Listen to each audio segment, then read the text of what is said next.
Thank you. So, first of all, this is joint work with Avinash Kishore, who is here in the room, and Meha Jain from Columbia University. And we'll talk about what happens when water runs out, which is a big question, especially here in India, where groundwater is really running out in many parts of the country. But it's a question that's been kind of hard to get any kind of evidence on what farmers do when water runs out. So this is not a study of how to conserve the groundwater, but it's really trying to understand what happens as a result of groundwater depletion, which of course in turn can affect the question of how much effort we should put into protecting it. So I'll try to not go into too many technical details given the hour, but I'll tell you a little bit of a story how this project started. We were basically in northern Gujarat for a different project. And there was this one village called Chadasana that whenever we visited, and the same thing happened to both me and Avinash independently, the first thing the mayor tells you when you go there is that there's no young people in this village, everybody has left because there's no water, so there's nothing to do. And this is a picture from the same village. In this part of northern Gujarat, actually, the water table is so deep that every well has its own dedicated building. Every pump has its own dedicated building and its own dedicated transformer of the grid. So it's very different from the kind of pumps and wells you see in North India, for example, because of the depth of the water table. But this is a picture of one such bore well and pump that has been abandoned. Mostly, whenever wells have run dry, farmers have the practice of drilling new wells, deeper wells. But in this village, it seems that this game has hit the wall. The water has run out, and wells like this get abandoned. And we thought that, it struck us that this might be an interesting thing because of the importance of the questions of what happens as a result of environmental change, like running out of water. What does it do to farmers and to food production? We thought maybe there is some kind of evidence we can get from this. If there's a general pattern in the area of some villages being more scarce than others, we can use that to maybe study the consequences of that. And that's what we tried to do. So of course in India this is a huge story because of the groundwater crisis, which I'll tell you a little bit more in a second. This audience is probably well familiar with that. But generally there's this kind of prediction. There's all these papers you see that predict that as a result of climate change, water scarcity, and general environmental change in the 21st century, there'll be like massive impacts on smallholder livelihood in developing countries. There's also predictions that there'll be hundreds of millions of environmental refugees. But most of these studies seem to be pretty kind of speculative or based on very anecdotal, very rough estimates. And it seems to be hard to get real evidence of how people respond to this kind of change. So basically, in a nutshell, what we find here is that in those villages that are more water scarce, where water has run out to a greater degree, and we actually are going to base this on a variation that I think will be plausibly exogenous. We find that in those villages that have a certain kind of geology, which means that water is running out faster, in those villages we find, of course, increased indicators of water depletion. We also find that there is a shrinking of agriculture. So there's less cropping. And this is not obvious because the water use efficiency is actually very low in these places. Farmers are just flooding their fields. So, when people talk about the sustainability and those kinds of things, one of the views is as resources become more scarce, there's no reason to worry about that too much because farmers will find ways to adapt. And here we actually don't find that farmers are finding ways to adapt within agriculture. So there's a shrinking in agriculture despite the fact that there is tremendous potential technically to manage with less water, to get more crop per drop. But we don't find evidence that farmers are able to use that to maintain the same extent of irrigation. So cropping intensity, the amount of land that is cultivated, actually shrinks. In addition to that, there is the response we do see is exit from agriculture, and that either within the village or a migration away from those villages. We do see that there are some impacts, so we don't have data on actual income, it's very hard to collect in that area, but asset holding seems to be lower in those villages that have less water. or have the geology that creates less water. And what we don't see is, and this indicates that whatever adaptation, including migration or other employment, is not fully effective in mitigating those impacts. We don't see evidence that farmers are making bigger investments in ways that could allow them to improve the water use efficiency. So specifically, we have village-level data on how much drip and sprinkler is used, and we don't see that in those villages that are facing greater scarcity, there's more adoption of these technologies. And we also see that those responses are going to depend somewhat on the CAS, and I'll go into that in a little more detail soon. So, beyond the case of India, again, this is a big question, but the empirical evidence is pretty scarce. One exception is papers like Fenn-Kruger and Oppenheimer that show that in response to bad weather, there's more migration from Mexico to the United States. There's another paper by Rick Hornbeck about the Dust Bowl, a big environmental disaster in the 30s in the Midwest in the United States, which showed that, again, the main response was in response to land degradation and drought was long-term migration away from these areas. So this is kind of similar, but I think what distinguishes this context is that this is not some rainfall shock, so it's not like a weather shock for 1 year, a short-term shock. It's also not something like the Dust Bowl, which even though had long-term effects, was kind of an unexpected disaster. Here we are talking about environmental change, a resource running out gradually in a way that farmers are aware of for 10, 20 years. And I'll show you evidence that farmers are aware of that. So it's not like something I wake up one day and I'm facing a disaster. I've been knowing this is going on for 10, 20 years, and despite that, we see all these impacts. And that's important because this kind of change is probably more reminiscent of the kind of environmental changes where we are, these predictions are talking about climate change and other resources running out. So in India, of course, so I can go fast in this audience, but there's a huge problem with groundwater depletion. As you probably all know, all these areas in red are areas where water tables are falling. And these are some of the most productive areas in the country. So it's a big question mark for the future of agriculture in this country, which is so reliant on this groundwater irrigation. And India, more than other country in the world, is reliant on groundwater, and possibly the one country most vulnerable to this impact. But again, there's very little we know. So people are concerned about this issue, but we don't really know what will happen when groundwater runs out. In many of these places around here where water tables are falling, we don't see really agriculture shrinking in those areas. And the reason is probably that even though the water table is falling, there's still plenty of water in the aquifers.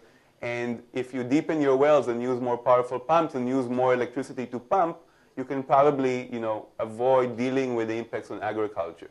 But what happens here in northern Gujarat is it's so extreme that it's really kind of water actually seeming to be running out of the aquifer. So it's kind of, in a sense, we are really hitting the bottom, which is different from what's happening like in the Gangetic Plain, for example, which allows us to maybe look at this issue. I mean, the Gangetic Plain may be heading in the same direction, but the aquifer of northern Gujarat may be providing us kind of a glimpse of what that may look like.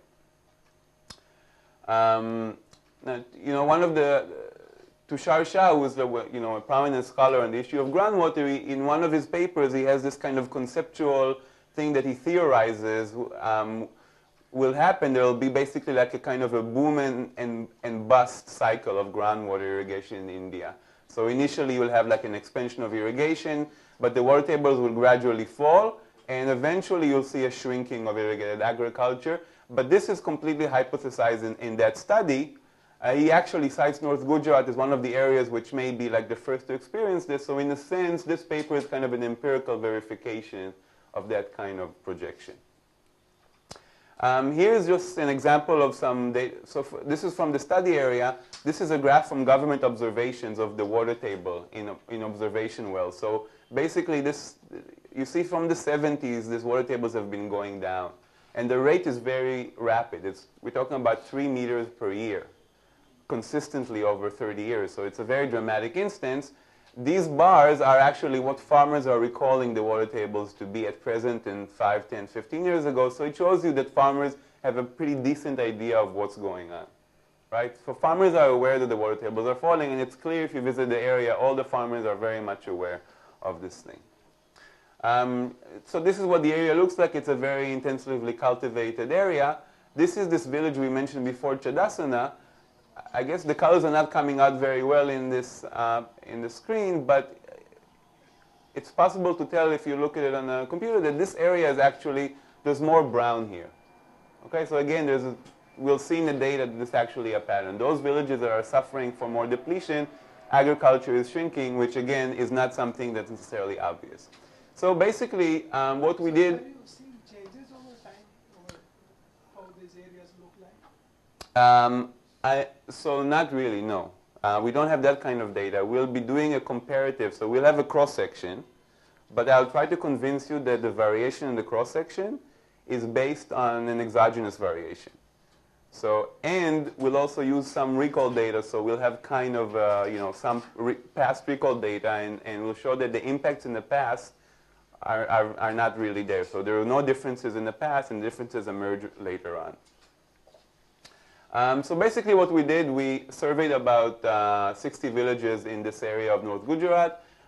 Some of them were particularly known to us to be water scarce, and we just sampled another 50, and we basically sampled 5% of the households in each village, and that's most of the data that I'll show you here. So this is the map. We're talking about, this is Mehsana district, this is Gandhinagar district, and this is the area where we have this, the villages in the large dots are the villages we surveyed. I'm going to kind of go over that. If you look over the general time trend when you use what farmers are reporting now and a decade ago, so we used the 2001 as a reference point for the recall because at the time of the Gujarat earthquake, and people remember that easily. So basically, if you look at different indicators of water availability, irrigation, they're all going down. Okay, so the wells are becoming deeper. The pumps are more powerful. We also see that there is a reduction in how much area is irrigated over time. At the same time, we're in the background of a rapidly growing economy, rapid economic growth in Gujarat. So actually, most asset holdings are showing an improvement. That's the general time for the whole area. And as a preview to what we'll find, so we'll find there is this correlation between how deep the water table is and responses like the probability that the households have migrating sons. Okay, so that's like one graph showing that kind of impact. But the point I want to make here is this is a correlation, and it's not clear exactly how to interpret it, right? One possible explanation is the story that we've been that I've been suggesting all along, is that this is an adaptation. This is how people adapt to this running out of resources. But there could be another story here, which is maybe those places, those villages, where for some reason farmers were able to extract more of that groundwater, have been able to use those rents to invest in ways that will enable them to migrate, for example, at the present. So that could be like a different type of causality rather than induced by the environmental change itself. And we're trying to kind of disentangle that, and the way we do that is we're going to use special features of the geology in this area. So unlike the Gangetic Plain, which is a very uniform aquifer, the aquifer here is actually mixed. It has these mixes of very heterogeneous, spatially heterogeneous layers. And the story of how we discovered this was basically we tried to understand why some villages actually are more water scarce than others. And we went and talked to the local well drillers who really know, because they are the ones who drill everywhere and they know what's going on. And they kept telling us about this mysterious blue dark clay that some villages have and some villages do not. And they claim that those villages that have that blue clay have more water scarcity. And we weren't sure what to make of it, but eventually they directed us to some government geologists who are working in the area. And those government geologists confirmed that. And they actually turned out that they actually have records of the geological cross-section, the lithological cross-section of every drinking well that they drill in different villages. And we are using that information, that geological information, to identify as a source of variation in water availability. So what is the mechanisms? Basically, This aquifer contains of this like sandwiches of layers. Some layers are made of sand. That's where the water is. Water flows easily through sand. A lot of water is stored in sand. But there are also these clay layers that are sandwiching these sand layers.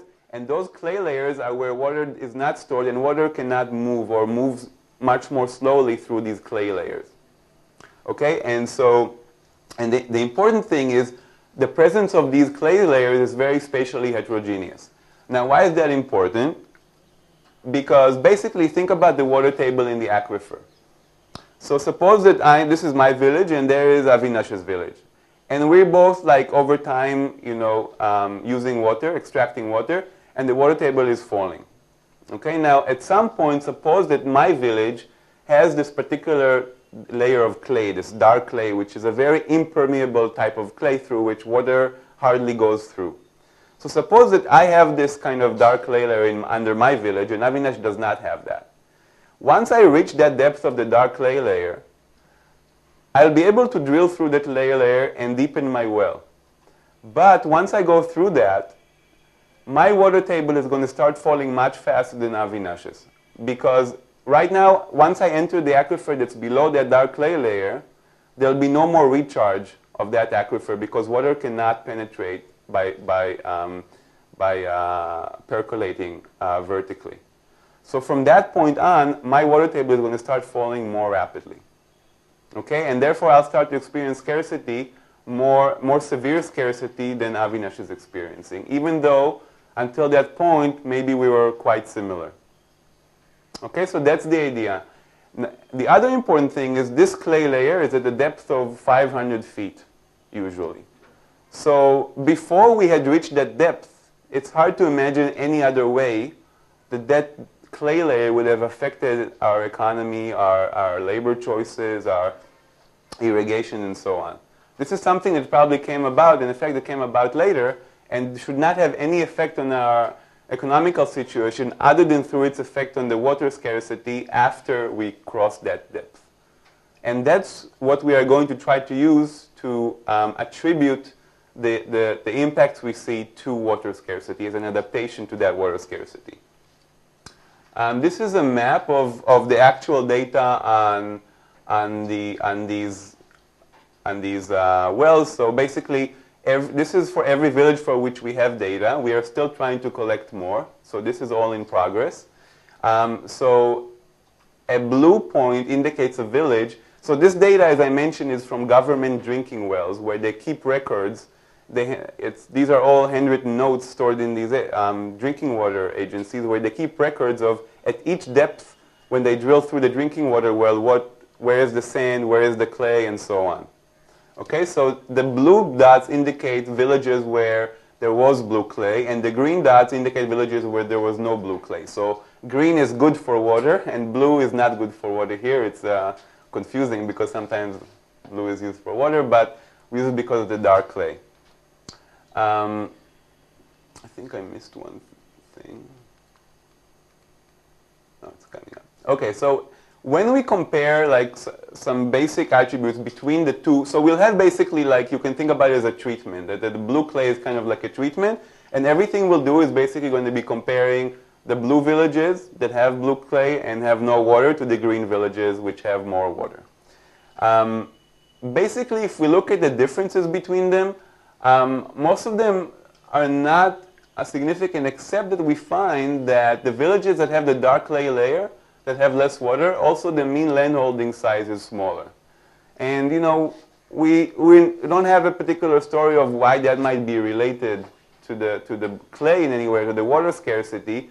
So we will take it as something that we should, to deal with that, we just be controlling for landholding and all the regression that we'll do.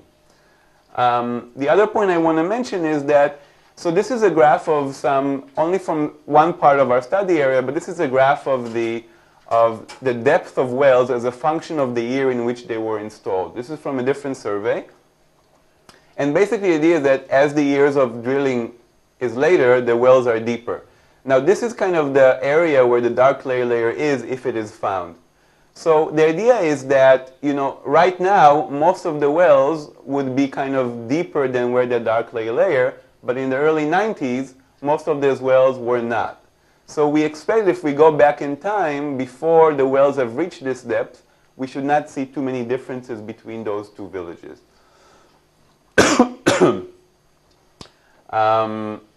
We also see from census data for these villages, we don't see a lot of any differences really in the labor force composition between those villages, 2001 and 1991.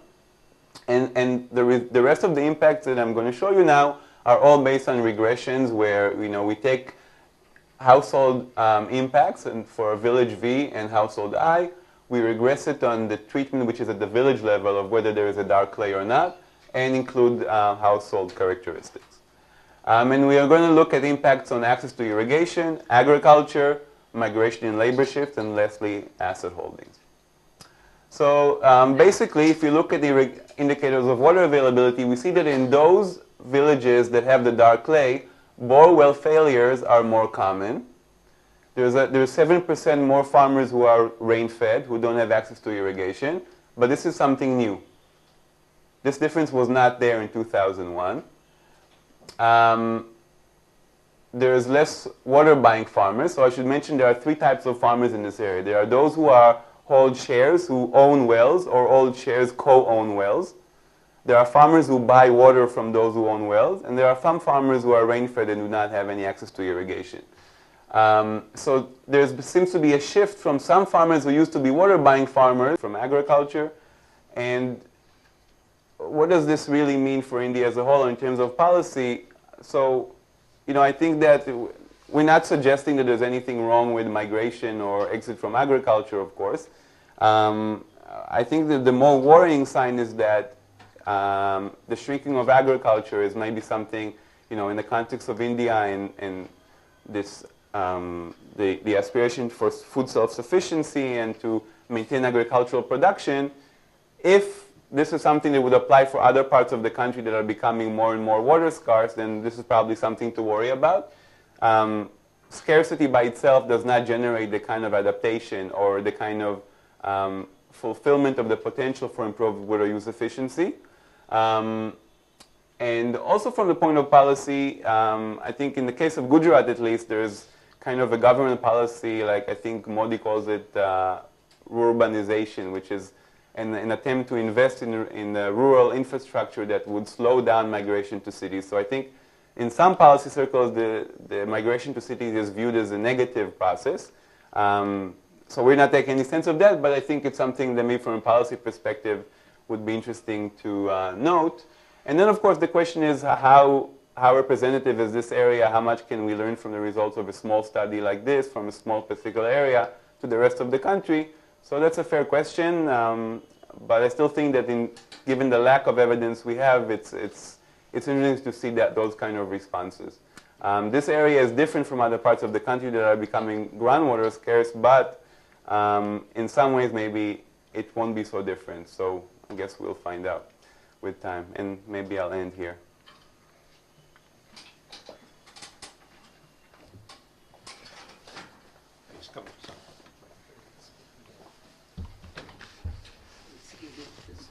Okay.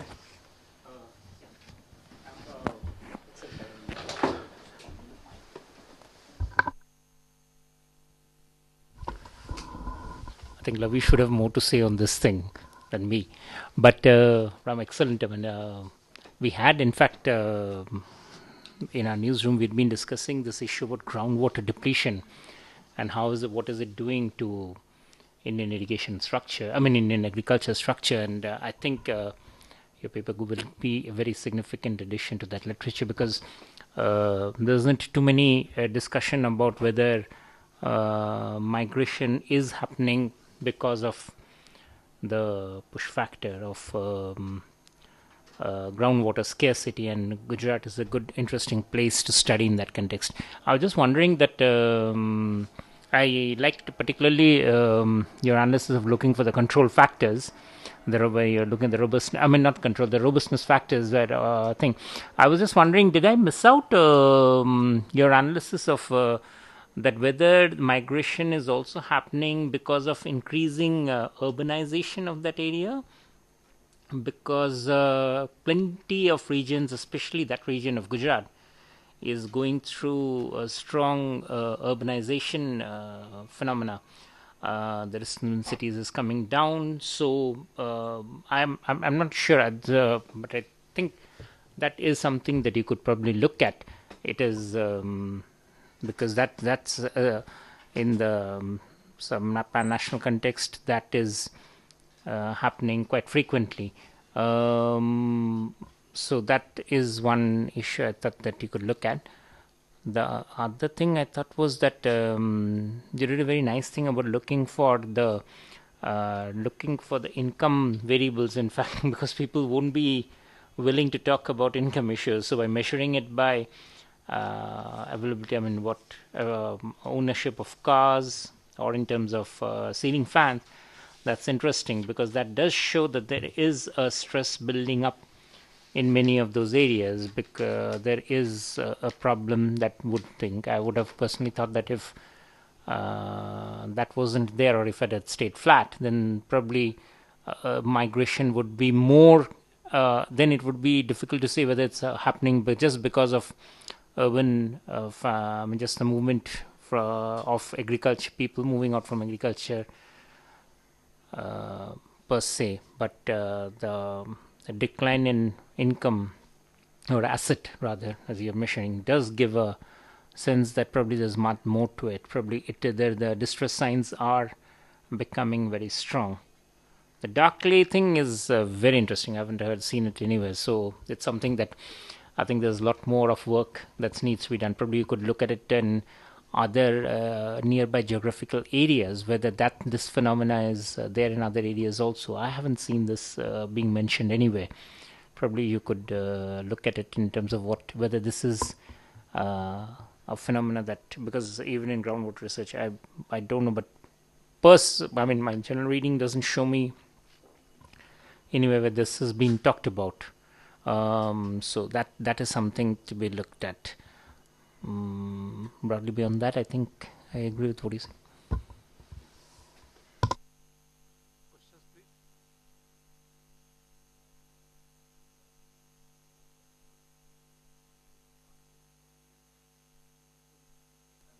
Is it that you do not have water table levels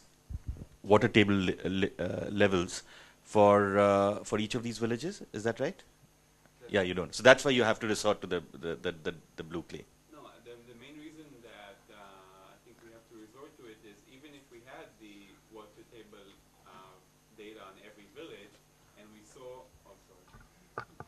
even if we had that data and we would see a correlation between water table levels and all these outcomes, it would be hard to know causality and all that. So the idea is to try and use the presence of the dark clay layer as a source of variation, which is exogenous, and where we can clearly make a clearer case for the causality of the blue clay layer resulting in greater scarcity and that causing the other thing. That's why we wanted to use that. So one thing, on the map, all the blue clay villages seem to be clustered.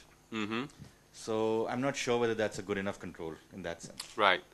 So there's that. Yes. That was one part of it. The second part is that when you look at migration, and especially when you talk about Patels, this is a community which is very highly networked globally. So if you use the brothers' migration as a control, it may just wash out. Right.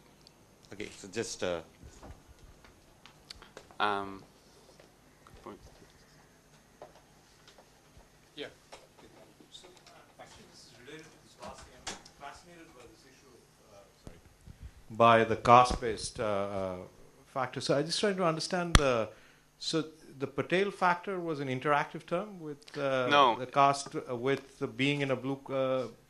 It was just run separately for the Patels and the non-Patels, those columns. But wouldn't you really Yes. want to have an interactive term rather Yes. than a separate one? Because Yes. it's not really giving me what.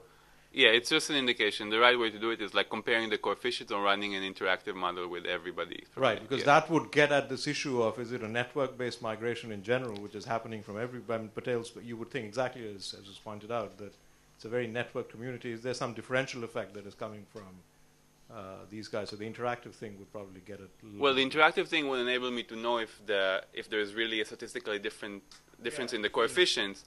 I'm not sure it would address this issue. Maybe I should answer that. I think I agree, but it's also like an outcome variable, right? The migration of the brothers. So throwing it in the right-hand side is it's a little bit tricky, you know. So that's why I'm not sure that's the right way to go in terms of identifying it. But it's a good point. Yeah. And how much of the overall thing is being driven by? So, what fraction of these blue-collar villages, blue clay villages are have patels? What proportion are the patels in these places? In the population,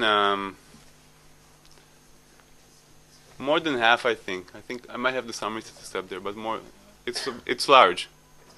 So when you had those two numbers, I think it was negative 0.09 and negative 0.16 for the patels. So the negative 0.09 was everybody in there, and then the 0.16 was only the patels, or? Let's see. No, so each one was for just that population I know separately. There's another table I think you had with the patels. Yeah. Right. So this is so that second column, the now and the patel separate. So the now has everybody in there, or now? I'm sorry, that's a bad label. It's everybody. That's the entire population, and then separated into the two subgroups. Okay. So the third column is running it only on the patel population, right, and the fourth column is running it only on the it's really being driven by the patels. I mean, the overall thing. It seems to. So we have power. I mean, we ran a very humble kind of survey, and we have a small sample size, so I don't know how much of these things we can, I'll say with statistical confidence, but that's what it suggests. Yes, that's the idea. I think it's and anecdotally, that's what people in the village will also tell you, right? That the non-Patels say we would also like to migrate, but the Patels are so well connected in the cities. I think Avinash had the meetings with people like that, and that's kind of what they indicated.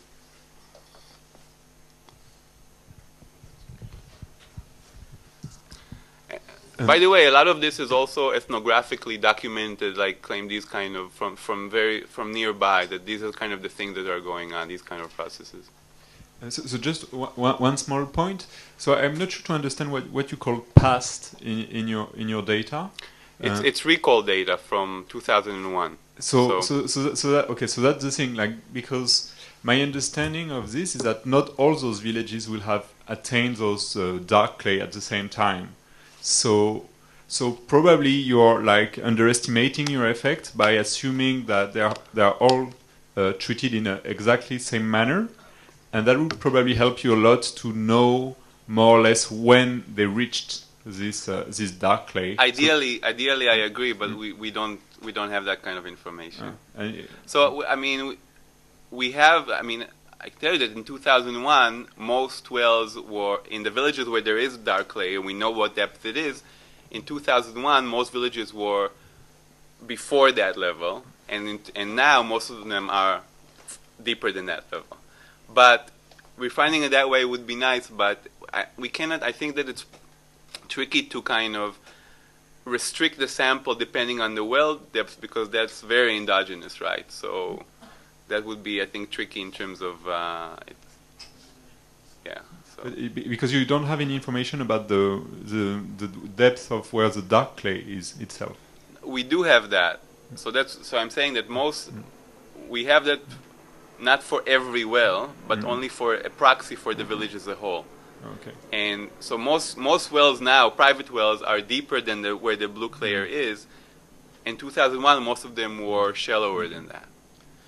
But we cannot just restrict, I think, the estimation of the regression to just a subsample of those wells that are deeper now or in the past, because that's like cutting it off by an outcome variable, so which is very endogenous.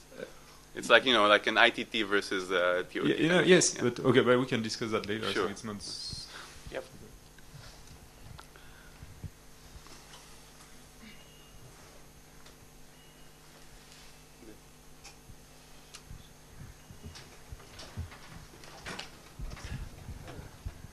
Answers. Hi, I just want to know, have you checked the spatial extension of this aquifer, and if there are some industrial activities going on other than urbanization as the competition, industrial uses in proximate areas can be also one of the reasons for draining out water from these water tables. And also, through the years, have you seen any change other than the in domestic consumption, besides the use of water for the agriculture, the kind of domestic consumption, any impact on domestic consumption in these villages? So let me answer you in a second, and I owe you a few answers. So first of all, on whether it's how much of it is driven because of urbanization, and also related to your question. So we are not claiming that water scarcity is the main driver of migration from these areas. This is Gujarat. There's a lot of growth. There's a lot of industrialization and migration. So, but these are things that probably affect both of our treatment and control group, if you will, similarly. So the differences between them we attribute to the water scarcity. In addition to the background signal, which is migration happening anywhere for other reasons as well, right? So, and we include controls for all kinds of things that could impact, like the distance to the nearest town, the X and Y, the latitude and longitude, polynomials, and those kinds of things that should probably explain those kinds of things. But the differences persist even after controlling for all these things. And these areas are also, like, it's a pretty small area. So we're talking about differences of 10, 20 kilometers also. So kind of hard to imagine that with those control and those distances, that's the source of the difference in the responses. You asked about the dark clay. So is it other areas why we don't hear of that so much? So I'm guessing that this phenomena is either like somewhat unique to maybe not just that small study area, but kind of the northern Gujarat thing. So I don't think you have anything like that, like, you know, in Punjab and Haryana, in those areas. And I don't know, maybe not enough people go to talk to well drillers in northern Gujarat, and that's why we don't hear about it. But we were also surprised. But it's probably not like, we just use it in that particular context to help us identify the relationship rather than claiming that it's really about dark clay, you know? Yeah. I think that was your two main comments, right? I'm sorry, going back to your question. So again, about the industrial, it's the same answer basically. Domestic consumption of water, we haven't really looked at that. I don't have a sense that it's a serious issue there. I mean, the government is drilling these very deep wells, and so far they are able to, you know, the water requirements for domestic consumption are so much smaller than what is needed for irrigation. So I don't have a sense that there is actually an issue in these areas. Even in the most depleted villages, they can still have enough water for drinking. Plus, you know, some people have pipe supply. There's more like people bringing in, like, you know, these containers. So I don't think there's an issue there. There might be an issue of water quality, but not of quantity for drinking, like fluoride and that kind of. Okay, so even with this kind of depleting water level, the adaptation measures hadn't kicked in for domestic water. Because the scarcity is not enough. It's not to the extent that there's not enough to drink. Drinking water, it's a very small amount that is required. So, you know, it's not like when you say you hit the bottom of the aquifer, run out of water. It doesn't really mean that one day there's like not a drop at all. You know, it doesn't actually kind of seem to be working like that. It's more that like the flow becomes so meager from your well, so it's kind of like you have to abandon agriculture. But it's not like that there's not a drop to be found anymore. You go there and you'll see a lot of water flowing around, you know. So, so there were a few other questions. So on the clustering, so yes, there's definitely an issue that the dark clay layers are more like spatially clustering. So we try to get at that in a variety of ways, also by including the various controls. We also like cluster the errors spatially, and most of the effects persist. So that's kind of the best we can do about that.